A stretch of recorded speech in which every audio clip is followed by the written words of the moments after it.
Hello everyone and welcome back to my channel. Go and grab yourself a comforting warm drink because we have plenty to get through in this video. As I mentioned in my last video, I wasn't planning to buy lots of books this year. I was planning this season to read mostly what was already on my shelves and maybe buy a couple of books. My original plan for this video was to take you book shopping with me to go and buy those books. A couple of weeks ago I was coming back from visiting family and I stopped off for a couple of days in Bristol and I was going to film the book shopping video there.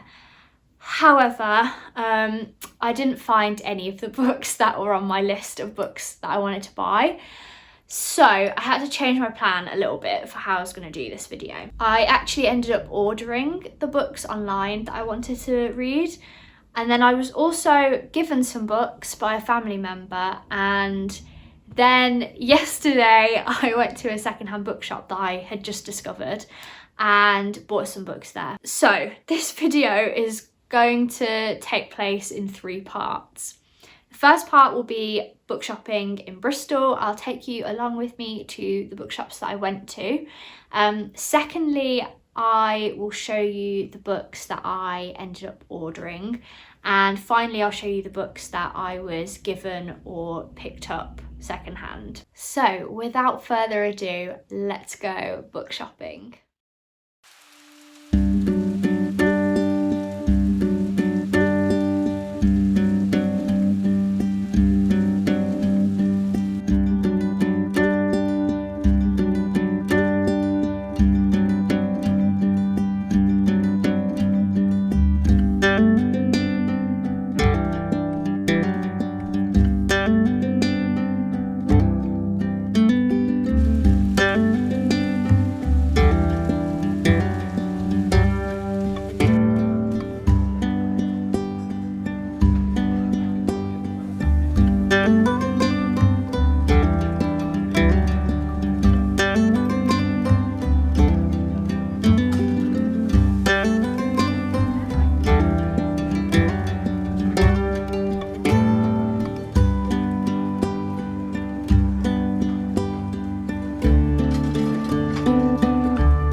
here are all of the books that I'm going to be talking about in this book haul portion of the video. There's quite a few. So I'll start by sharing with you the books that I ordered that I had originally planned to buy when I went book shopping. As I start to approach the next season, I usually write a list of books that I have heard about or are coming out soon that I just really want to read that year. So that was kind of what I was going off with this list, and I picked the 3 that I'm most excited about at the moment. So the first one I have here is Shady Hollow by Janu Black. I don't know if that's how you pronounce it, but I believe it's 2 authors writing together as one. And this is a cozy mystery novel set in a woodland community where all of the characters are animals, but they kind of act like humans. So they go to bookshops and drink coffee and that sort of thing. I've seen this book on YouTube and on Instagram so much already this year, but I've only ever seen it in the American cover, which I really like, but it kind of has that sort of generic cozy fantasy type look to the cover to me, and I actually really like the UK cover a lot. I feel like it looks a lot more like a mystery novel, to me at least, and it also looks a lot more autumnal. I believe in this book we follow a main character who is a fox, and she is trying to find out what's happened to a toad who's been murdered. As I said, this is a cozy mystery book, which I've generally not had the best success with cozy mystery books because they tend to be more about creating a nice mood than they do about the thrill of finding the murderer. However, I've just heard so many good things about this book that I really want to give it a try. It's also very short, and I think it would be the perfect kind of warm hug of a book to read when it's a rainy day and I'm inside all day and I just want one story to get lost in. I think it will be very quick and easy to read. The second book that I picked up is Stardust by Neil Gaiman. Stardust, the movie, is one of my absolute favourite films for this time of year. I absolutely love it. It's just so funny to me and comforting. I read Neverwhere at the beginning of this year and really loved it, by Neil Gaiman. And I've also read Ocean at the End of the Lane by Neil Gaiman, which I didn't love as much. So I'm intrigued to try a third one to see if it was Neil Gaiman that I love or Neverwhere as a story that I loved. The story follows, at least as far as I'm aware from the movie, a young man who is in love with a young woman. However, to earn her affections, he promises to go and collect for her this star that has fallen out of the sky. The story follows him as he leaves his village of Wall, and he crosses the wall that surrounds his village that nobody is allowed to cross, and he ends up encountering the dangers and magic and wonders of this world beyond his village. I love the film. I'm really excited to read the book. And the final book that I picked up was Dreams Lie Beneath by Rebecca Ross. I read A River Enchanted by Rebecca Ross earlier this year and absolutely loved it. I loved her lyrical writing and the kind of atmosphere that she sets within her fantasy world, and so I really wanted to try another one of her books, and whilst I'm waiting for the sequel for that book to come out. And I believe this is a standalone young adult fantasy book that she's written. And I don't really know that much about it other than I believe it follows a world where nightmares come to life. And there are magicians who can somehow ward off these nightmares, and our main character gets stuck between this world. I love a romantic fantasy story at least every couple of months. They are my absolute comfort read, so I'm excited to have this one to pick up when I'm just really in the need for that kind of comfort. So the next 2 books I picked up in the Secondhand Bookshop that I mentioned at the beginning of this video.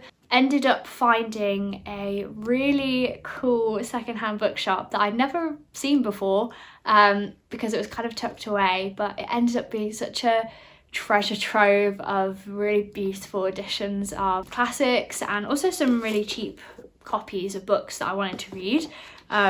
So I'm definitely going to be going back there again, and if you are in Cornwall and wanting to find secondhand bookshops, I would definitely recommend that one. But I picked up 2 books. So the first one I picked up is My Cousin Rachel by Daphne du Maurier. Daphne du Maurier is my favourite author that I've discovered this year. I've read Frenchman's Creek and Rebecca and absolutely loved both of them. I don't know a lot about the story other than that a lot of people have said that this is their favourite Daphne du Maurier book. I believe it's another kind of suspenseful, thrillery type story. Every book that I've read so far by Daphne du Maurier, I've not really known the story going in, and I haven't watched any of the adaptations for. So I'm going to do exactly the same with this one and go in completely blind, because I've been really enjoying reading them that way. And then for 50p, I picked up Alice in Wonderland by Lewis Carroll, which is a classic that I've wanted to read for a very long time and just never got round to. Alice in Wonderland, the Disney movie, was actually my first ever birthday present. I got it on VHS, and I've wanted to read the actual story, the original story, ever since. Well, not really ever since, because I was 1 year old. I don't think I really remember that decision. But I've always, as far as I can remember, wanted to read it and just never got around to it. So I picked this one up and I'm hoping to read this one at some point before the end of this year, hopefully. So the final books in this video are books that a family member was giving away. The first book is one that I've never heard of. It's The Battle for Badger's Wood by Frederick Covins. I believe it's a children's story set in a wood, Badger's Wood, and the animals are fighting against the humans who are trying to destroy the forest. Every now and again, I love to read a children's story. I completely agree with C.S. Lewis's sentiment that any children's book that can only be enjoyed by children is not a very good children's book. I think you can learn a lot from children's stories, and so I picked this one from the pile. I also love the cover. I feel like it's very, very autumnal, and it will be perfect when I am almost at the end of the year and I've not hit my 50 books reading goal. That one will be very quick to pick me back up, so I may end up getting to that one. The second one that I got was Mansfield Park by Jane Austen. I've been really wanting to read some Jane Austen lately. I've only ever read Pride and Prejudice and I didn't love it. It was a long time ago, so I don't know if it's because my reading tastes were different and have changed, or if it is just generally that I don't get on with Jane Austen's books. But I really want to try another one. I have a big leather-bound bind-up of all of Jane Austen's novels, but it is so hard to read from. It's what I read Pride and Prejudice from, and it's so heavy to hold and the text is so tiny. So I've decided that I'm going to try and collect the copies of Jane Austen's books secondhand, so that I can actually easily read them. Let me know in the comments if you have a favourite Jane Austen book aside from Pride and Prejudice. Which one should I read if I want to really fall in love with Jane Austen? I also got Tales from the Arabian Nights, which is another book that I've wanted to read for a very long time. Some of these stories are just so intrinsic to our childhoods. So I really want to read this book at some point. And then finally, I have a couple of much older copies of books. The first one is falling apart a little bit, but it's called Where the Rainbow Ends by Clifford Mills. I know nothing about this story, but when I was flipping through the pages, I noticed that the contents page, all of the chapters have titles, and they're things like The Flight of the Carpet, The Dragon's Scheme, Sunset in the Dragonwood, The Dragon King's Castle, which sounds brilliant. I also love discovering classic fantasy stories, so this is one I really don't know anything about and haven't heard a lot about, and I'm really excited to read it and discover it. And finally, we have a book of Milton's Poetry. First of all, this book is beautiful and I just love it. I'm enjoying sort of collecting older copies of books recently. I'm not a big book collector. I'm somebody who buys books to read books, but occasionally when I know that a book has sentimental value and I don't know, just has a history to it, I really love collecting just a small number of those. So these are all of the books that I've accumulated over the last couple of weeks. I'm basically just adding to my unread books pile again, but can't pass it up when you're getting free books or books for 50p, you know? Please let me know if you've read any of these books. I'd love to know your thoughts in the comments. As always, I love to chat about books with you guys, so always feel free to leave your thoughts and comments and recommendations down below. Thank you so much for watching this video. I hope that you have a wonderful weekend wherever you are in the world, and I'll see you very soon with the next video.